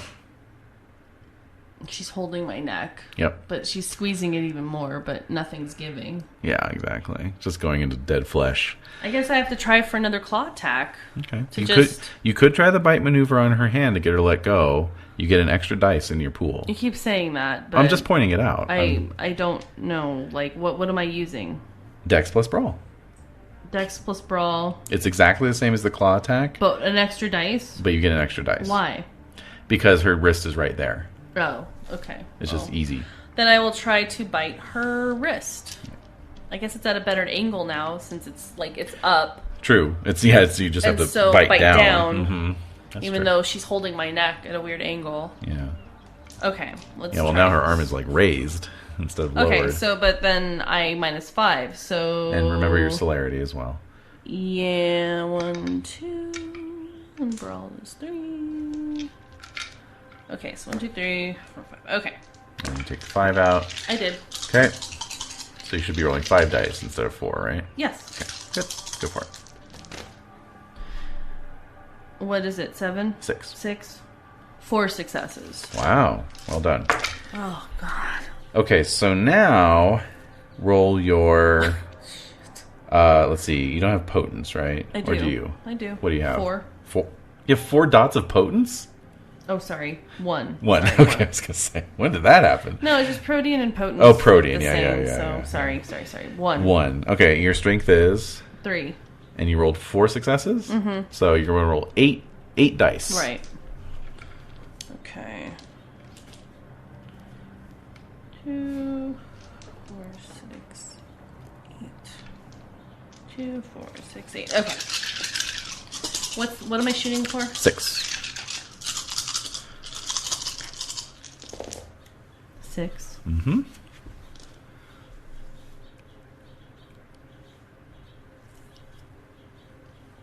Two. Okay. I'm going to give her a soak roll. Ugh. Okay, so she does soak. However, I'm going to say that is sufficient to get her to let go of you. Okay, so the fingers pop out as you lunge at her wrist. She pulls her hand back, and now she is going to try and beat you with your own arm. Okay, so when she does let go of me, yes, I think I do like stumble back a little. You know. Oh, sure, yeah, definitely. And I'm looking at her, and she's holding my arm. Yeah, and then weird. Swings it right at your face, you know. Yeah. So, let's see here. Celerity, where were you? Oh, yeah. Okay. Oh, should I? No, I'm fine. Ooh. Okay. 1, 2. Okay, only 2 successes. Let me roll her damage. Strength and 1 die, and then potencia. See a 1 there. Okay, so 2 damage, so we'll need stamina plus fortitude to soak it. So we're looking at this point. You are 1 away from I know. incapacitated. I'm aware. So we need 2 successes on this soak roll. 6. Uh huh.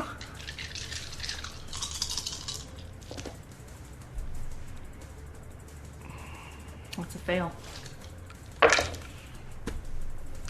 So you stumble back. You're looking at her. And there's all of a sudden just this haymaker swing with your arm as the club, and it just whacks you on the side of the head, and you see the entire, plane of the horizon just go completely sideways from 180 to 90 degrees, and then blackness, and then your eyes flicker open, and you smell smoke in the air. And you can hear the sound of fire sprinklers going. And you can hear far distant sirens. And you are lying in a room, a storage room, somewhere under the San Diego City Hall. How do I feel? You have both arms. I feel like my arm is okay. You feel quite different.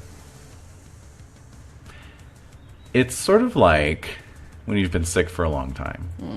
The first morning that you wake up and you're actually feeling better. Like, not just kind of better, but like better. It's that feeling. You feel lighter. You feel different. But you don't really have a whole lot of time to analyze what that might be. When I the door, push myself up off as the you're floor. pushing yourself up off the floor, the door flies open, and in come 2 people, Muhammad and Manon.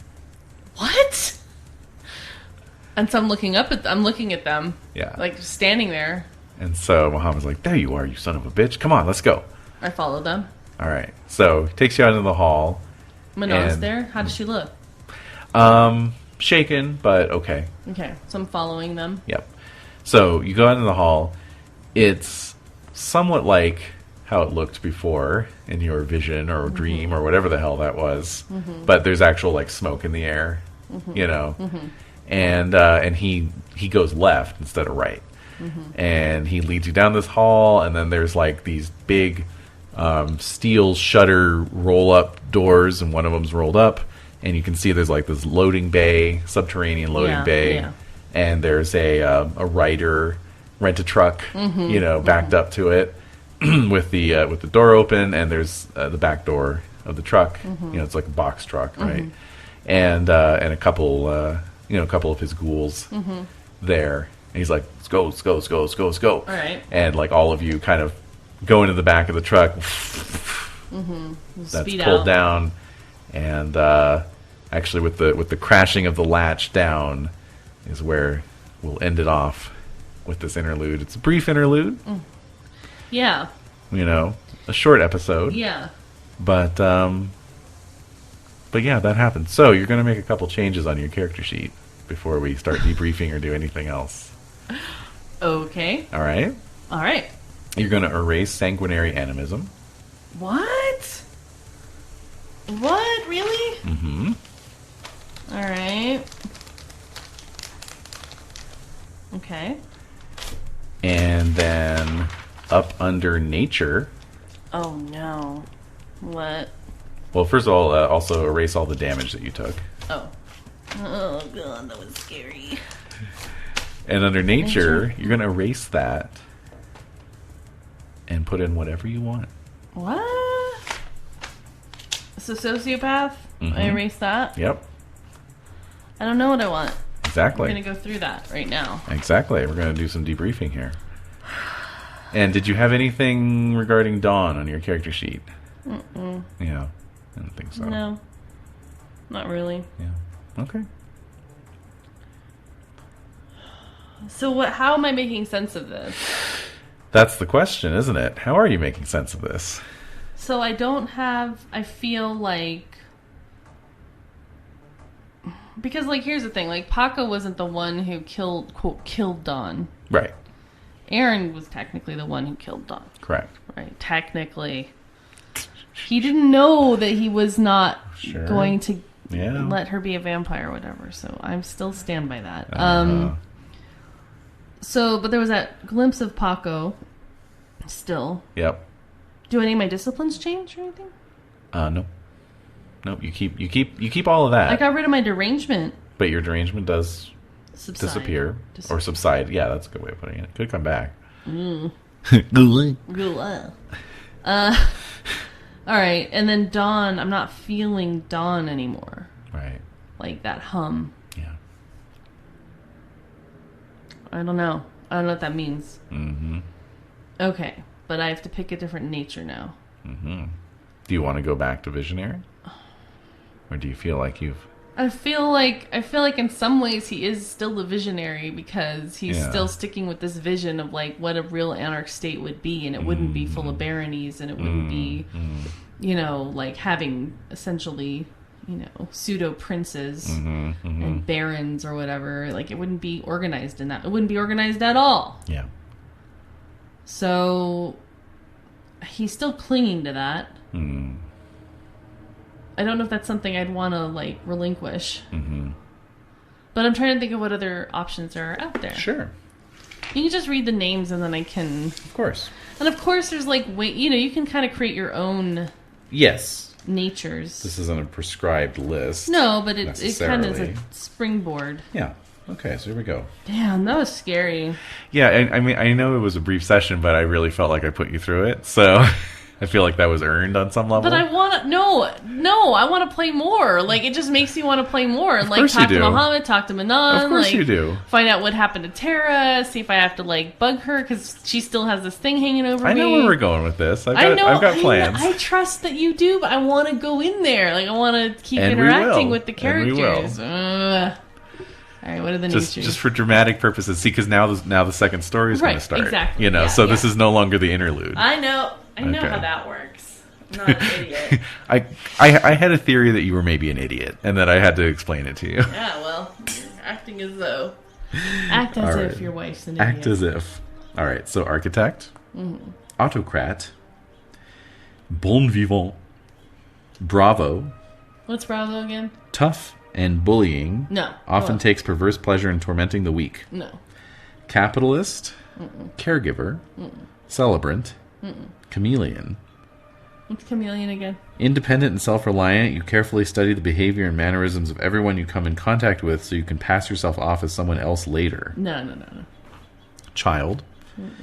Competitor. What's that? Competitor takes great excitement in the pursuit of victory. To the competitor, every task is a new challenge to meet and a new contest to win. It might be like something to do where, like, competing with Jeremy in terms of like dismantling. Like, he's trying to keep building it up. I'm trying to dismantle it. Regain 1 point of willpower whenever you succeed at a test or challenge. Note that a test or challenge is more than just a dice roll. It's an entire dramatic situation. Right. Especially difficult victories may, at the storyteller's discretion, allow you to regain multiple willpower points. Because, like, think of it this way. Like, if I'm, like, the one who's saying, like I really don't think we should be organized this way.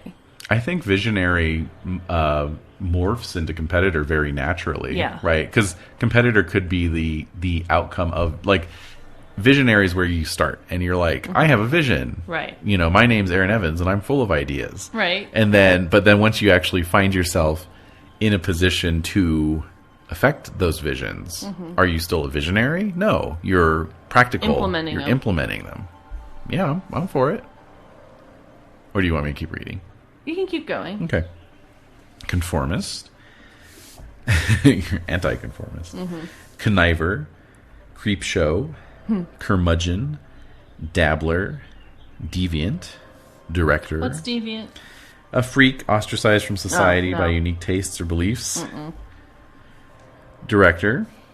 What's director again? Nothing is worse than chaos and disorder. You seek to be in charge. No. My way or the highway. That's Muhammad. It might actually be. Yeah, I don't remember, but yeah. Enigma. What's enigma? Your actions are bizarre, puzzling, and inexplicable to everyone except yourself. I think people get it. I think I can get people on my side. Conspiracy theorists, deep cover agents, and jihad fanatics all live up to the Enigma archetype. Well, I'm kind of like, I don't know, kind of trying to dismantle this system. Yeah. People don't really know what side I'm on because I'm tattling on everybody. Yeah, Enigma's pretty extreme, though. To the rest of the world, your erratic actions suggest that you're eccentric, if not completely crazy. Yeah, no. You're crazy. Eye of the Storm, if you want to be completely transparent and have your nature match your demeanor. Fanatic. Gallant. Guru. Idealist.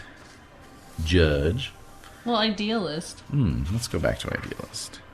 The idealist believes truly, madly, deeply in some higher goal or morality. The object of his idealism may be something as pragmatic as the Camarilla's eventual triumph, or as amorphous as the ultimate good, but the belief is there. Idealists are frequently either very new to the blood or very old, and may seek Golconda as the final expression of their idealism. In the meantime, an idealist tries to reconcile his beliefs with the demands of vampiric existence, often acting contrary to his own self-interest in doing so. Regain a point of willpower anytime an action in pursuit of your ideals furthers your goals and brings your ideal closer to fruition. The ideal would be a dismantled anarch state. Yeah. Like, the barony system is completely dismantled. Yep, so idealist, again, that flows very naturally from visionary, so I like that. All right. Okay, so we've got... Idealist, competitor. And competitor. Judge. Loner. Maybe eventually. Yeah. Martyr. Masochist. Monster. Pedagogue. Penitent. Perfectionist. Rebel. A malcontent, never satisfied with the status quo or the system as it is. He hates the very idea of authority and does everything in his power to challenge and undermine it. Perhaps the rebel truly believes in his ideals, but it is just as likely that he bears authority figures some ill will over a wrong done to him in the past. Ooh, it's over! It's over! A rebel may hate institutions categorically, or she may be consumed with opposition toward his particular authority. Teenagers, insurrectionists, and nonconformists all exemplify the rebel archetype. Rebel kindred certainly include the Sabbat, anarchs, and temperamental Bruja, but also have room for Tremere, who chafe at the rigid clan hierarchy, or neonates who deplore their sires. Regain a point of willpower whenever your actions adversely affect your chosen opposition. Rebels may oppose the government, the church, a vampire prince, or any other holder of authority. The player should choose whom or what his character rebels against when he adopts the archetype. Storytellers should take rebellion against all authority with a grain of salt and apply the willpower reward for such a broad concept to only greater and greater actions of insurgency. Well, That's a that good kinda one, fits. too. All right. Okay, rogue. Well, He's gone rogue. yeah, what's that? That is like the only thing that matters to you is you. No, I'm not like that. Sadist, scientist, sociopath. We know that one. Yeah. Soldier, survivor, thrill seeker, traditionalist, trickster, and What's visionary. a trickster? You find the absurd in everything. No matter how grim life or unlife may become, you will always uncover a kernel of humor within it. Oh, I do kind of do that, true. but I'm more serious right now. So. Yes. Serious, Aaron. I think I have to go with Rebel because I think that fits more. I like it. I don't want to take over Jeremy's position. No, you don't. I don't That's true. want to. The ideals are going to change over time. Yeah. But I think Rebel I need to dismantle this system across the board. Yeah. So it's not just Camarilla, it's like it's all Camarilla. It's like Camarilla. it's also the barony system in the Anarch state, which is useless.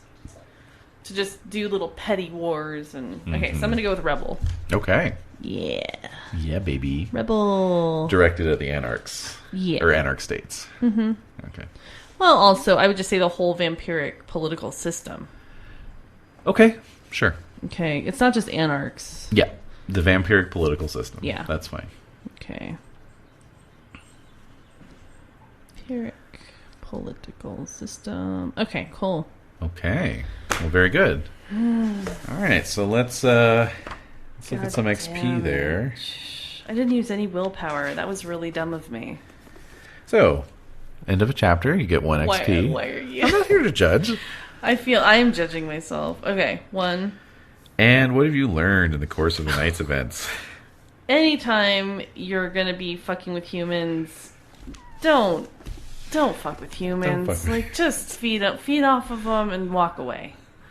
Just don't get involved. You know, because like they died very easily, and then they want revenge. and then if their wraith decides to fetter themselves to you, then Yes. Well, that's always very complicated. you're totally effed in the A. So You didn't have a flaw or anything like No. haunted or anything No, like that. no. I guess that's why I wasn't more of a jerk about it because you didn't take points for it. nope, All right, that's what I learned. Don't fuck with humans. don't fuck with humans. Okay. Yeah, right. Like I'm gonna stick to that. Okay. Okay. Role playing. Yes, you definitely. Oh, thank you. I mean, in a limited context. What? But no, you. Are you serious? No, I'm kidding. But I just mean that the sense that you you very carefully considered all of your options as you went through I that. definitely did. Yeah. Okay, so like I said, I'm going to give you a couple others for the interlude. So you survived against harsh odds and grave dangers. So Somehow. I'll give you that. Thank you. And yeah, I'm also going to give you. I'm going to give you a point for success, even though you didn't have a stated goal.